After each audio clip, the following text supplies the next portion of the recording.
안녕하세요 여러분, 한글쌤입니다. 자, 여러분, 이번 시간에는 지난 시간에 이어서 고구려와 당나라와의 전쟁에 대해서 살펴보도록 하겠습니다. 자, 지난 시간에 선생님과 배웠던 고구려와 수나라와의 전쟁, 수나라 양제의 침입, 별동대 30만의 죄송합니다. 평양성 공격, 을지문덕의 살수 대첩, 그리고 고구려가 수나라와의 전쟁을 막아낸 이후에 어떤 식으로 나라의 체제를 정비했는가, 역사서 편찬, 일본과의 외교관계 강화, 이런 것들 잘 정리해 두시고요. 지도랑도 같이 정리해 두시고요. 자, 그 다음에는 이제 고구려와 당나라와의 전쟁입니다. 자, 둘은 또 왜 싸우느냐?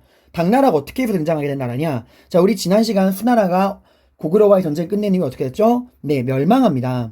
무리한 고구려의 원정으로 인해서 양제가 암살당하고 수나라는 멸망합니다. 그리고 중국은 다시 엄청난 혼란기에 빠져들어요. 각지에서 이제 힘 좀 쓴다는 애들이 막 날뛰는 대분열 혼란기가 펼쳐지는데, 이 수나라의 멸망 이후에 혼란에 빠진 중국을 다시 재통이라고 등장한 나라가 바로 그 유명한 당나라입니다. 이 수나라의 멸망 이후에 혼란에 빠진 중국을 재통이라고 당나라를 건국한 사람이 누구냐? 바로 당나라의 초대 황제 당고조 이연이라는 사람입니다. 하지만 제가 말씀드렸죠, 수업 시간에 이 이연이라는 사람은 수나라의 장군 출신으로서 전형적인 소시민이고 절대 이런 식으로 나라를 뒤엎을 만한 야망이나 능력이 없었던 사람이에요. 근데 실제로 이 사람을 반란에 뛰어들게 만들고, 그리고 실제로 군대를 이끌고 중국을 통일하고 당나라를 만들고 이연을 황제로 만들어준 건 이연의 야심만만하고 능력 있는 아들 이세민이었다 라고 말씀을 드렸었죠. 자, 그리고 당나라는 처음 만들어진 다음에는 고구려와 사이좋게 지내려고 합니다. 친선 관계를 맺어요. 고구려랑. 이게 그럴 수밖에 없는 게, 당나라는 지금 뭐가 필요해? 시간이 필요해. 무슨 시간? 나라를 재정비할 시간. 수나라 양제가 백만대군 꼬라박기를 하느라 지금 중국에서 하는데 엉망진창이란 말이야. 그런 엉망이 된 수나라의 이런 무리한 고구려 원정으로 인해서 엉망이 된 국내 상황을 안정화시킬, 국내 정치를 다시 안정시킬 만한 시간이 필요합니다. 그리고 고구려는 이런 당나라의 속셈을 알고 있어요. 이게 진짜 평화가 아니라는 것, 그리고 언젠간 당나라는 또다시 쳐들어올 것이라는 걸 알고 있습니다. 하지만 고구려도 이런 당나라의 친선 요구를 받아들일 수밖에 없어요. 왜? 당나라의 시간이 필요한 것 이상으로 고구려도 시간이 필요하거든요. 왜? 수나라의 침략 이후에 고구려 역시도 청야전술로 인해서 많은 피해를 입었잖아요. 고구려도 나라의 체제를 정비할 시간이 필요합니다. 그래서 뒤로는 칼을 갈고 앞으로는 악수를 하는 굉장히 기묘한 관계가 펼쳐지게 되고요. 고구려는 앞으로 언제인지는 모르겠지만 필연적으로 발생할 수밖에 없는 그 당나라와의 싸움을 대비하기 위해 친선 관계를 맺었지만 뭘 준비하냐? 방어전을 준비합니다. 그래서 고구려가 만든 게 그 유명한 천리장성이에요. 중국에 만리장성이 있다면 우리나라의 고구려에는 천리장성이 있습니다. 자, 이 천리장성은 누구와의 침략을 막기 위해? 그쵸, 당나라의 침략을 막기 위한 거예요. 그러니까 수나라의 침략을 막기 위해 천리장성 만들었다? 틀립니다. 그 수나라가 멸망한 이후에 당나라가 들어서고, 당나라는 친선관계를 맺고 있는 상황에서 당나라의 침략에 대비하기 위해 만든 게 천리장성입니다. 이 천리장성은 고구려가 나라의 운명을 거의 갈아넣다시피 해서 만든 어마어마한 성이에요. 보시면 최북단에, 요동의 방어선 최북단에 있는 부여성부터 최남단에 있는 비사성까지 이 모든 국경지방의 성을 하나의 방어체계로 묶은 겁니다. 그래서 공사기간만 거의 16년, 17년이에요. 그래서 이 천리장성을 만드느라 당시 고구려에 남자가 없었다 그래. 농사지을 사람이 없다. 다 이 천리장성 만드는데 동원돼가지고. 자, 이런 어마어마한 국가적인 대사업인 천리장성 공사를 총감독한 사람이 누구냐? 성은 연시, 이름은 개소문. 바로 연개소문입니다. 수나라와의 싸움에서 을지문덕이 있었다면 당나라와의 싸움에서는 연개소문이 있는 거죠. 여러분, 연개소문은 듣보잡이 아니에요. 애초에 이런 어마어마한 대공사를 아무한테나 맡길 리가 없잖아. 이 연개소문의 집안인 연시 집안 자체가 고구려 최고의 명문 집안이었고, 연개소문은 그 연시 집안에서도 굉장히 능력이 검증된 뛰어난 인재였습니다. 그래서 연개소문이 당의 침략에 대비하기 위해 천리장성을 건설하게 됩니다. 그리고 시간이 흘러 당나라에서는 새로운 황제가 등장합니다. 아버지인 이연을 몰아내고 형제들을 죽이고 황제가 된 당태종 이세민. 당태종 이세민은 굉장히 전략 전술적으로 뛰어난 황제였어요. 그래서 중국인들이 지금도 당태종 이세민을 굉장히 좋아하는 이유가 중국인들의 국뽕을 정말 가득 채워주는 사람이거든요. 싸우기만 하면 이기니까. 당태종 이세민이 북방에 중국의 위협이 되는 유목민족인 돌궐, 이 돌궐을 개박살을 냅니다. 그래서 당연히 돌궐 애들이 얘는 유목민족이잖아. 특이한 게 유목민족들은 강자를 숭상하는 습관이 있어요. 그래서 돌궐이 당태종 이세민에게 그렇게 이제 젖혀졌잖아. 근데 이제 얘들이 보니까 이세민이 적이지만 너무 대단한 거예요. 너무 잘 싸우는 거야. 그래서 이 돌궐이 적인 당태종 이세민에게 어떤 칭호를 바치느냐. 당신은 우리의 적이지만 하늘이 내린 가한입니다. 당시 또 그 돌궐, 유목민족들인 돌궐은 그 자신들의 지도자를 가한이라 불렀거든요. 여기서 이제 그 나온 게 칸이에요. 징기즈 칸. 당신은 가한은 가한인데 그냥 가한이 아니라 하늘이 내린 가한입니다. 그래서 천가한의 칭호를 바쳐요. 당태종 이세민은 당나라의 황제인 동시에 돌궐의 천가한이 된 겁니다. 그러니까 농경민족의 황제인 동시에 유목민족의 가한이 된 엄청난 업적을 달성을 한 거죠. 이 당태종 이세민이 이제 어딜 노리는 거죠? 고구려를 노리는 겁니다. 자, 당시 고구려는 여러분 상황이 좀 복잡했어요. 자, 우리 고구려가 수나라랑 싸울 때 이 수나라와의 전쟁을 지휘하는 고구려 왕이 누구였죠? 네, 굉장히 영양 상태가 좋은 영양왕이었어요. 그리고 영양왕에게는 을지문덕이라고 하는 훌륭한 부하가 있었죠. 자, 그러다가 시간이 흘러 이제 당나라와의 이런 갈등이 시작될 때 당나라가 들어서고 당나라의 갈등이 시작될 때 이때 이제 왕은 누구였냐? 영양왕이 죽고 영양왕의 동생인 영유왕이 왕이 됩니다. 영양왕이 아들이 없었거든요. 근데 이 영유왕은 전형적인 평화주의자, 비둘기파였어요. 대당 온건파. 당나라와의 관계는 우리가 온건하게 나아가야 한다. 왜? 겁쟁이라서가 아니에요. 영유왕 자체가 영양왕의 동생으로서 이 영양왕 때 수나라와의 전쟁이 일어날 때 영유왕 역시도 군대를 이끌고 수나라와 싸웠던, 그리고 수나라 군을 상대로 승리를 거뒀던 굉장히 뛰어난 장군입니다. 을지문덕만 싸운 게 아니에요. 근데 본인이 중국이랑 싸워봐서 아는 겁니다. 수나라 싸워봐서 느낀 거야. 중국의 어마어마한 체급을. 얘들은 마음만 먹으면 언제든 백만대군을 그냥 뽑아내는데 이런 중국이랑 계속 싸웠다가는 우리 고구려가 어쩌다 한두 번 이길 수는 있겠지만 계속 싸우면 결국 우리 고구려는 저 거대한 중국의 체급에 밀려서 말라 죽을 수밖에 없다. 어떻게 한다? 우리 고구려는 중국이랑 사이좋게 지낼 수밖에 없다. 라고 이제 생각을 한 거예요. 영유왕은. 그래서 영유왕은 철저한 대당 온건책을 내세웁니다. 당나라랑 사이좋게 지내야 한다. 안 그러면 우리 고구려는 말라 죽는다. 그래서 당시 전쟁을 원했던 당태종 이세민이 영유왕, 이 전쟁의 명분을 만들기 위해 영유왕이 엄청나게 무리한 요구를 많이 해요.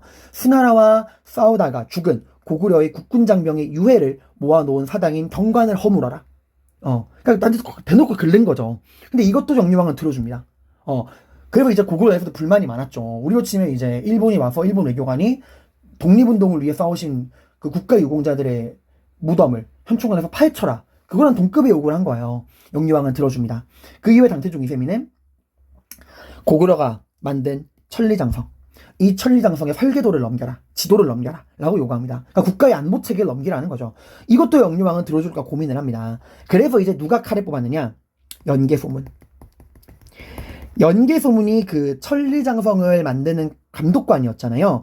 그래서 연개소문은 철저한 대당 강경파였어요. 우리 고구려에는 칼이 필요하다.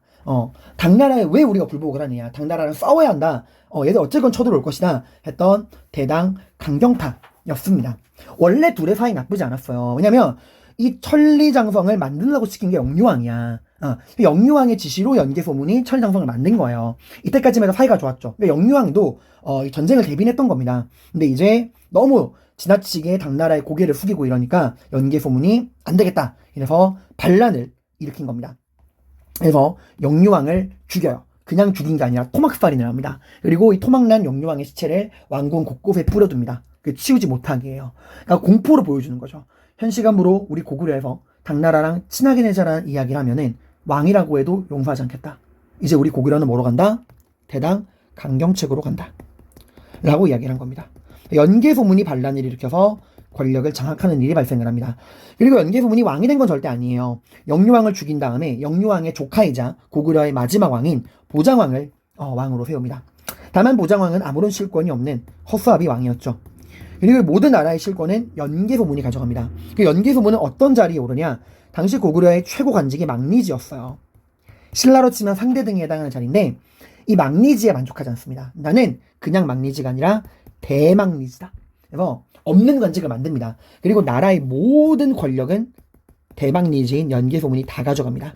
그리고 이 대막리지는 임기가 없어요. 종신, 죽을 때까지 합니다. 그리고 더 결정적인 건 세습이 가능해요. 그러니까 사실상 연개소문이 거의 실질적인 왕이 된 거나 마찬가지죠. 이걸 가지고 쳐들어온 게 당태종 이세민입니다. 연개소문은 불충한 자다. 내가 그 불충을 단지하겠다. 하고 당태종 이세민이 연개소문의 반란을 명분으로 쳐들어오게 됩니다. 말이 안 되는 거죠. 왜 우리 고구려 이래 당나라 황제가 이래라 저래라 합니까? 그리고 당태종 이세민 자체가 본인이 황제가 되기 위해 아버지를 몰아내고 형제들을 죽이느란 말이야. 누가 누구한테 뭐라 그러는 거죠? 그러니까 명분이 필요했을 뿐이에요. 그래서 지금도 참 많은 생각할 거리를 주는 거예요. 당시 고구려는 어떻게 행동했어야 되느냐? 영유왕의 이 대당 온건책이 맞았느냐? 연개소문의 대당 강경책이 맞았느냐? 연개소문이 하자는 대로 당나라랑 고구려가 싸우다가 결국 고구려는 거대한 당나라의 체급에 밀려서 말라 죽었죠. 그렇다 그래서 영유왕이 하는 것처럼 당나라가 원하는 걸 다 들어준다 그래서 과연 당나라가 안 쳐들었을까? 참 어려운 문제라 이거죠. 아무튼 연개소문의 정변을 명분으로 당태종 이세민이 쳐들어옵니다. 당태종 이세민은 어중이 떠중이 데리고 오잖아요. 쳐들어온 군대의 규모는 수나라 양제에 비해 훨씬 적어. 30만. 근데 이 30만이 그냥 군대가 아니라 돌거를 평정했던 당나라의 최정예 군대입니다. 그래서 이 얼마나 전투력이 막강했냐? 수나라랑 상대가 안 돼요. 수나라는 100만 대군을 동원하고도 요동성 하나를 못 넘었죠. 당태종 이세민은 요동성 포함 한 달 만에 무너집니다. 배감성 등등 고구려가 자랑하는 이 요동지방에 있는 철벽 같은 성 10개를 순식간에 무너뜨립니다. 요동 방어선을 순식간에 초토화시켜버린 거예요. 이러니까 이제 당황한 고구려에서 어이씨 이러다 요동이 뚫리겠는데? 이래서 요동을 구해라! 이러고 무려 15만에 달하는 중앙군을 요동으로 구원군으로 파견하게 됩니다. 이 요동을 구하기 위한 15만의 고구려 군대와 당태종 이세민의 군대가 주필산이라는 넓은 그 평야가 있는 거기서 맞붙게 되는데 여기서 고구려 군대가 전멸합니다. 이 여러분 그 조인성 씨가 주연한 영화 안시성 오프닝 장면에서 이 전투가 나와요. 넓은 평야에서 이제 고구려의 군대와 당태종의 군대가 싸워서 고구려 군대가 전멸하는 장면이 나오는데 이거 뭐 유튜브에도 많이 올라와 있으니까 여러분들이 궁금하시면 안시성 주필산 전투 검색하시면은 뜰 거예요. 자, 이러니까 이제 고구려는 순식간에 전력에 구멍이 생긴 거야. 요동도 초토화됐죠. 중앙군 15만도 날라갔죠. 고구려는 지금 시간이 필요해.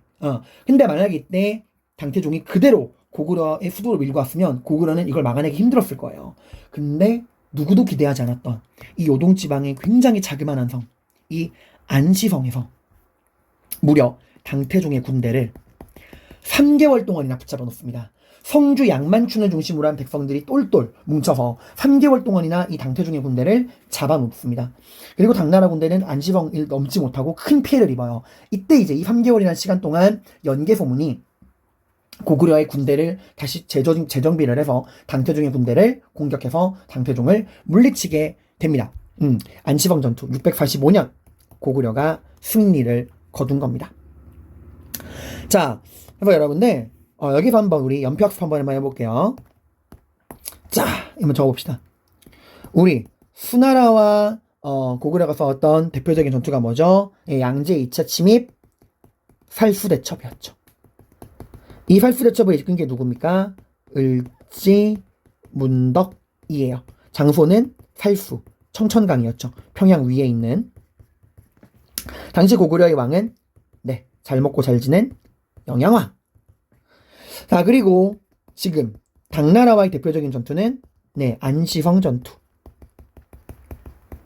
당시 안시성의 성주 이름이 여기 양만춘이라고 나오지만 사실 이건 조금 논란의 소지가 있어요. 그러니까 이 안시성의 성주 이름이 양만춘이 맞냐는 조금 논란의 소지가 있습니다. 자, 그리고 안시성 전투는 요동지방에서 있었던 전투죠. 당시 고구려 왕은 영유왕은 죽었습니다. 보장왕이고요. 나라의 실권은 대막리지인 연개소문이 모두 가지고 있습니다. 대막리지. 자, 그러면 만약에 이렇게 살수대첩과 안시방 전투가 가나로 나오고 이 시기 사이에 무슨 일이 있었느냐라고 묻는다면 뭐가 들어갈까요? 네, 수나라와의 전쟁 이후에 고구려가 나라의 체제를 어떻게 정비하고 당나라의 침략 이전까지 어떤 일이 있었는가 요걸 묻는 거죠. 크게 네 가지가 있을 거예요. 역사서 편찬. 어느 왕? 네, 영양왕이 누구를 시켜서 이문진을 시켜서 신집 국초에 존재하던 유기백권을 요약해서 만든 신집. 글씨가 왜 이러죠? 신집. 그리고 두 번째로 누구와의 외교관계 강화? 네, 일본과 외교관계를 강화했다. 그 전에 수나라와의 전쟁을 막아낸 이후에 여기 제가 적어놨던 거 이거 다시 한번 정리해드리는 거예요, 여러분들. 일본과의 외교관계를 강화했다. 누굴 보냈다? 해자와 담징을 보냈다. 해자는 쇼토코 태자의 스승, 담징은 종이와 먹전파, 호류파, 금당벽화. 자, 그 이후에 당나라가 들어서고 당나라와 친선 관계를 맺었지만 고구려는 준비한다. 당나라의 침략을. 뭘 만들었죠? 천리장성. 이 천리장성을 만든 감독관이 연개소문이고요. 당시 왕이 누구였다고요? 영유왕이었다고요, 여러분들. 영유왕이 하라고 한 거야, 얘들아. 자, 그러니까 앞에 있었던 이 역사서 편찬과 일본과의 외교, 이건 이제 수나라의 침략을 막아낸 이후에 고구려가 체제를 정비하는 과정에서 영양왕이 한 거고요. 이 천리장성은 영유왕의 지시로 연개소문이 만든 겁니다. 하지만 그 이후에 영유왕의 지나친 대당 온건책에 불만을 품고 연개소문이 정변을 일으켜서 영유왕을 시해하고 보장왕을 허수아비 왕으로 세우고 본인은 뭐가 된 거예요? 연개소문은 대망리지로서 권력을 장악한 이런 내용들이 이 시기 사이에 들어갈 수 있는 내용이겠죠. 자, 그리고 이 전투로 이 안시방 전투 이후에 당나라 느낀 겁니다. 고구려를 1대1로 무너뜨리는 건 힘들겠구나. 그럼 뭐 1대1이 안 되면 2대1을 하면 되겠죠. 그래서 날 도와줄 친구가 필요하다. 그래서 이때부터 당나라가 신라와 연합을 하게 됩니다. 그래서 그 유명한 나당 동맹이 맺어지게 되는 거예요. 나당 동맹은 안시방 전투 전일까요, 후일까요? 예, 안시방 전투 이후입니다. 원래 당나라는 신라를 거들떠 보지도 않았어요. 우리 당나라의 힘만으로, 천가 아닌 나 당태종의 힘만으로 고구려를 무너뜨릴 수 있다 생각을 했는데, 안시방 전투에서 이제 큰 피해를 입고서 이거 안 되는 거구나. 이래서 안시방 전투 이후에 648년에 나당 동맹을 맺은 거야. 그러니까 645년 안시방 전투가 일어난 이후 3년 뒤인 648년에 나당 동맹이 맺어지게 되는 겁니다. 그리고 고구려는 수나라와의 전쟁도 고구려에 큰 피해를 줬지만 당나라와의 전투도 정말 고구려에 큰 피해를 줍니다. 더 큰 피해를 줘요. 요동지방이 초토화됐고요. 15만의 군대가 괴멸당했죠. 그리고 문제는 연개소문입니다. 연개소문이 비록 당태종의 군대를 물리친 고구려를 지킨 전쟁 영웅이긴 하지만 이 사람은 왕이 아니에요. 근데 왕을 죽이고 대망리지라는 관직이 올라서 나라의 권력을 독점하는 독재를 하고 있죠. 이러니까 연개소문이 살아있을 때야 무서워서 아무 말 못하겠지만 연개소문이 죽고 난 이후에는 갈등이 생길 수밖에 없는 거야, 얘들아. 연개소문이 죽고 나서 고구려는 내분에 휩싸이게 된다라는 거. 나머지 이런 내용들 여러분들, 선생님이 여러분 학습에 필요한 자료들은 항상 이렇게 다 정리해 드리니까 꼭 살펴보시고요. 그래서 이 15번 프린트에서는 고구려와 수나라와의 전쟁, 크게 세 가지 내용을 배웠습니다. 첫 번째, 7세기 동북아시아의 국제정세. 고구려를 중심으로 한 돌궐 고구려 백제 외의 남북 세력과 수당 신라 간의 동서 세력 간의 대립, 이걸 배웠고요. 두 번째는 고구려와 수나라와의 전쟁. 세 번째로 이번 시간에 공부한 고구려와 당나라와의 전쟁. 이 내용들 잘 정리하시면 되겠습니다. 고생 많으셨습니다.